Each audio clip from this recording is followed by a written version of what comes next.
everybody. This is Ari with League of Filmmakers, and I'm at NAB 2026, and I'm here today with Paul, who's a senior technical specialist at Canon. What does that mean? Basically, is that I am kind of like a sales engineer. Okay. But I'm the guy who knows everything about the equipment from a technical side, but I'm not there to drive a hard sale.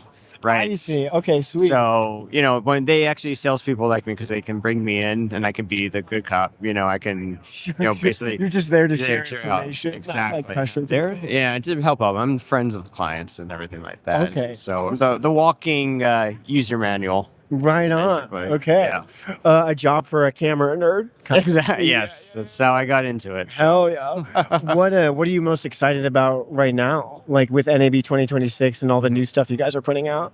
Man, well, I'm really, really into the new lens that we're put out, but it's a really big lens, really, really super niche lens. Is this a crazy 40 millimeter to 1200? You got it. Oh my God. Can you talk to us about that? Yeah, absolutely. So we had a lens called the 50 to 1000. Okay. And that came out about 10 years ago. And that lens was very, very, very niche, but very, very popular in wildlife and makes sense. documentary. You don't have to be so close to the animal. Exactly. So, and it was just a really unique product. But now we decided, let's make it the same thing, a little bit wider, a little bit longer. But the amazing thing about it is that they kept it the same size and the same weight as the other one. So people have over the years, people have built rigs for that 50 to 1000. They've made different mounts for it.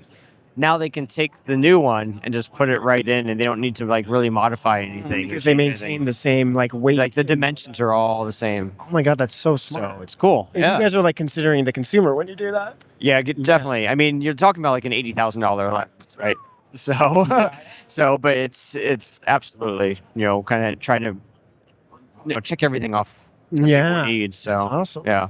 Well, our kind of guiding light for this League of Filmmakers run and gun interview thing that we're doing is we want to know what equipment you would recommend for a filmmaker who's just starting out, just starting to explore all of this sort of thing. Yeah. And then for those that don't have a lot of money, what are the best used cameras you'd recommend for filmmakers? Well, we're really in a glut with cameras right now. There's so many options all over the place. And so, just thinking back, I'm thinking back to when Canon kind of originally broke into this world with the 5D Mark II. Yeah.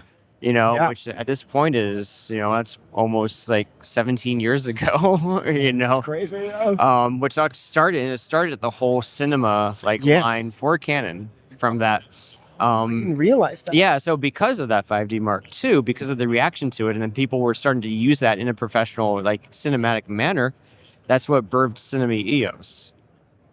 Whoa, I didn't know that. Yeah, that's crazy. That came out from them. So that's really, it's really interesting. So the original C300 came out at this point now 14 years ago. Wow, yeah. And that was in response to the DSLR. Exactly. Yeah. It was something to give somebody something that was, cinema related at that point, but not super, super high end cinema. Yeah. Taking that middle ground, that became really popular.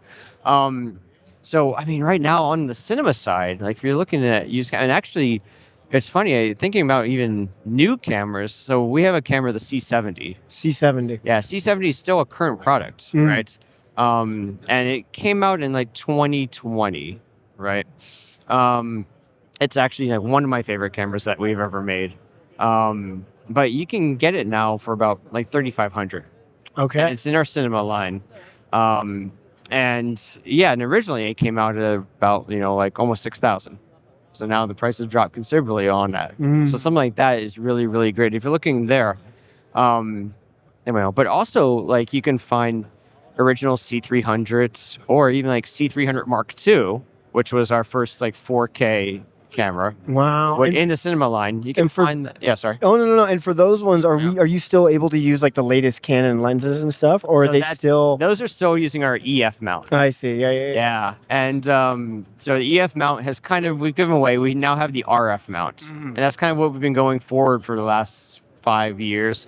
or so. Yeah. That's kind of why I mentioned the C70. Yeah. Because that was our first like RF mount cinema camera. I see. I see. And so right now, current mount, incredible image out of that camera. This like really, really beautiful dynamic range on it.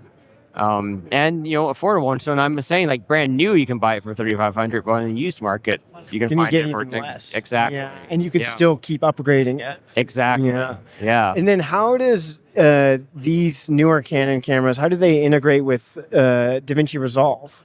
Do they do okay? Yeah, very well. So we actually, I don't remember exactly when it happened, but DaVinci and Canon really got connected. I mean, some number of years ago. Oh wow. So the color profiles that you use in our cameras really translate to DaVinci very, very well. Oh, awesome. So one of the big things about like you can in our cameras you can shoot raw internally, shoot raw video internally, right? It used to be that none of the NLEs would be able to process the raw footage. And what are NLEs? Sorry. The like DaVinci Resolve, I Premiere, see. Yeah. non-linear editing programs. Okay, thank you. So the editing systems, they used to not be able to process natively in the system the raw files. I see. And you would have to convert the raw files to Like something like ProRes or proxies or something, and then you'd be able to work on them. Now they can all do it, but DaVinci actually utilized our like system in order to get the raws into their program. Oh, so it's really, really, really close. Yeah. When you do it, and so it's actually like one of the fastest, easiest ways in order to color grade. Color grade, yeah. Okay, amazing. Well, right on. I totally forgot. You guys were nominated for Product of the Year at NAB. Yeah, there's a couple different nominations going on. I think right now, so this is talking about the C50. Okay. The C50 is our most recent cinema camera that came out. It actually comes in about brand new. It starts shipping in November. Brand new, it's about $38.99 price-wise. But pretty incredible camera. You can really see like the evolution from that original 5D Mark II into this very small body, shoots stills, it shoots 7K video, has a full frame sensor. Pretty incredible stuff. Yeah. All raw internal. Okay. Also that lens that we were talking about before, the 40 to 1200. Yeah, that's another product that was also nominated as well. Of course. Yeah. I hope so. You should go check that out. Oh, yeah. We should get some like B-roll and stuff. Okay, sweet. Well, right on, Paul. Thank you so much again. Yeah, thank you. Appreciate it. See you, everybody. Bye.